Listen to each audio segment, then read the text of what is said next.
नहमदुहु व नसल्ली अला रसूलिहिल करीम अम्मा बाद फ़ाऊज़ु बिल्लाहि समीउल अलीम मिनश्शैतानिर रजीम बिस्मिल्लाहिर्रहमानिर्रहीम रब्बि ज़िदनी इल्मा आमीन रब्बि इश्रह ली सदरी व यस्सिर ली अमरी वहलुल उक़दतम मिन लिसानी यफ़क़हू क़ौली आमीन या रब्बल आलमीन। अस्सलामु अलैकुम रहमतुल्लाहि व बरकातुहू।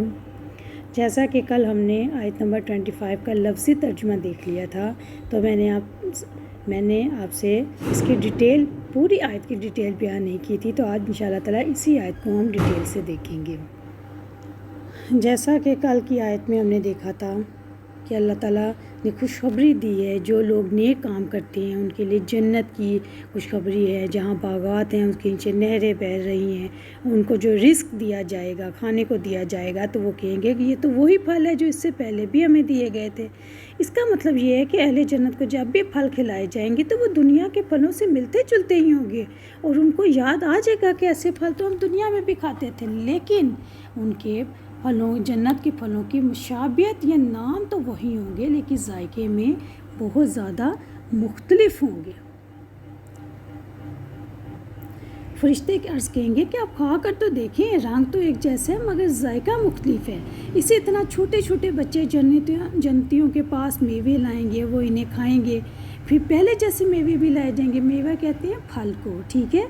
तो वो कहेंगे कि ये तो वैसे ही है, लेकिन प्यारी बहनों, जन्नत के फल शक्ल सूरत और रंग और रूप में एक जैसे हो, मगर कहाँ दुनिया के फल और कहाँ जन्नत के फल। सुभान अल्लाह। जन्नत में जो इंसान अहले जन्नत को रिस्क दिया जाएगा, उसमें ख़ास तौर पे यहाँ पे फलों का जिक्र आया है, क्योंकि फल जो है एक बहुत ही प्यारी चीज़ है, और आप जानती हैं कि इसको तो हर जगह पसंद किया जाता है, हर उम्र का इंसान जो है इसको पसंद करता है। इसी तरह वहाँ पे पाक बीवियाँ होंगी, जोड़े होंगे।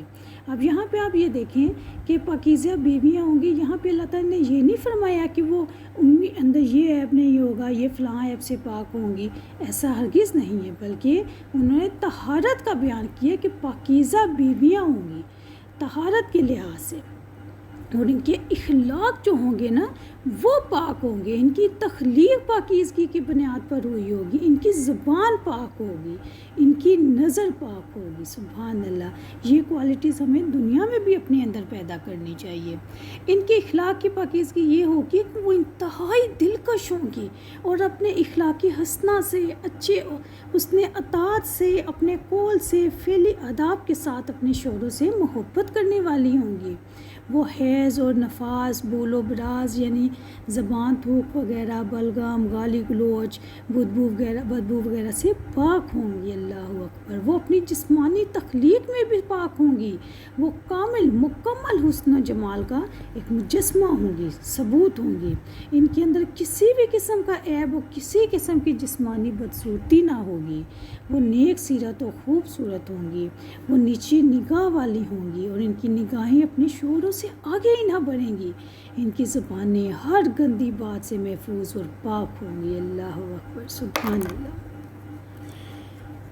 हज़रत हव्वा अलैहिस्सलाम शुरू में हैज़ से पाक थी, लेकिन फिर अल्लाह ताला की नाफरमानी करने से ये बला उनके सर पर पड़ गई, और फिर हमारे तक भी पहुंच गई, और अल्लाह ने फिर ये सारा सिलसिला भी चलाया। जन्नती हमेशा जन्नत में रहेंगे, हम फ़िया खालिदून, उनसे जन्नत कभी वापस नहीं ली जाएगी, वहाँ वो हमेशा की ज़िंदगी गुजारेंगे। रसूल अल्लाह सल्लल्लाहु अलैहि वसल्लम ने फरमाया, जन्नत और जहन्नम में जाने के बाद एक फ़रिश्ता ऐलान करेगा, ए जहन्नमियों आप मौत नहीं है, और ए जन्नतियों आप मौत नहीं है। जो फ़रीक जिस हालत में है उसी हालत में मरेगा। सही मुस्लिम हदीस नंबर 7184, सही बुखारी हदीस नंबर 6545। रब्बिब्नी ली इंदिका बैतन फिल जन्ना, ए मेरे रब मेरे लिए अपने पास जन्नत में एक घर बना दे। सूरह अत-तहरीम आयत नंबर 11।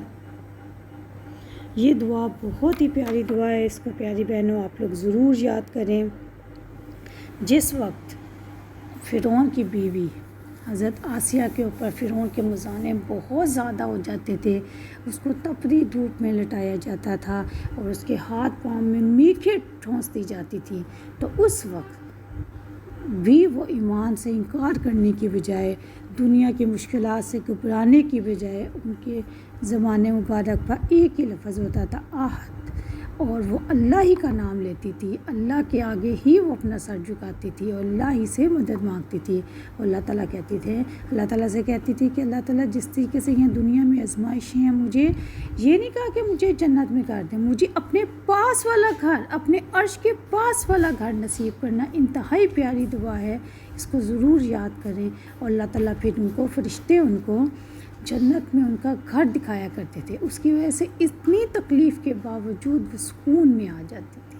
اللہ تعالیٰ ہمیں بھی اپنا گھر نصیب فرمائے، جنتوں میں، بہاروں میں، جنت کی بے شمار نعمتیں اور رنگین بہاروں کے ساتھ ایسے پاکیزہ اور امن والے مقام میں رکھے جہاں نہ ہمیں موت کا کھٹکا ہو اور نہ ہمیں نعمتوں کے چھن جانے کا، بلکہ ہمیشہ ابدی کی زندگی ہمیں ملے۔ اللہ تعالیٰ ہمیں جنت والوں میں شامل فرما دے، آمین یا رب العالمین۔ اب آگے دیکھتے ہیں آیت نمبر 26۔ ان اللہ، بے شک اللہ تعالیٰ، لا نہیں، یستہزی شرماتا اس سے، این یضربا کہ وہ بیان کرے، مثلاً ایک مثال، ما خواہ باؤزتاً یعنی چاہے خواہ یا چاہے باؤزتاً مادہ مچھر کی ہو، فما یا جو فوقہا اوپر اس کے ہو، فاما یا تو ہے، الذین وہ جو، آمنوا ایمان لائے، فیعلمون پس وہ علم رکھتے ہیں، انہو کہ بے شک وہ، الحق حق ہے، من ربہم ان کے رب کی طرف سے، واما اور رہے، الذین وہ جنہوں نے کفروا کفر کیا، فیقولون تو وہ کہتے ہیں، ماذا کیا، ارادہ کیا، اللہ نے، بہذا ساتھ اس، مثلاً مثال کے، یضل وہ گمراہ کرتا ہے، بہ ساتھ اس کے، کثیراً کثیر تعداد کو، ویہدی اور وہ ہدایت دیتا ہے، بہ اس کے ذریعے، کثیرہ بہت سے لوگوں کو، وما اور نہیں، یضل گمراہ کرتا، بھی اس کے ذریعے، الا الفاسقین سوائے فاسقوں کو۔ اللہ کوئی بھی مثال بیان کرنے سے نہیں شرماتا، خواہ مچھر کی ہو یا اس سے بھی کم حقیر چیز کی۔ ایمان والے تو اس کو اپنی رب کی طرف سے صحیح مانتے ہیں، لیکن کافر کہتے ہیں کہ اللہ نے اس مثال سے کیا ارادہ فرمایا ہے، اس سے اللہ بہت سے لوگوں کو گمراہ کر دیتا ہے اور بہت سے لوگوں کو سیدھے راستے پر لے آتا ہے، اس سے فاسقوں ہی کو گمراہ کرتا ہے۔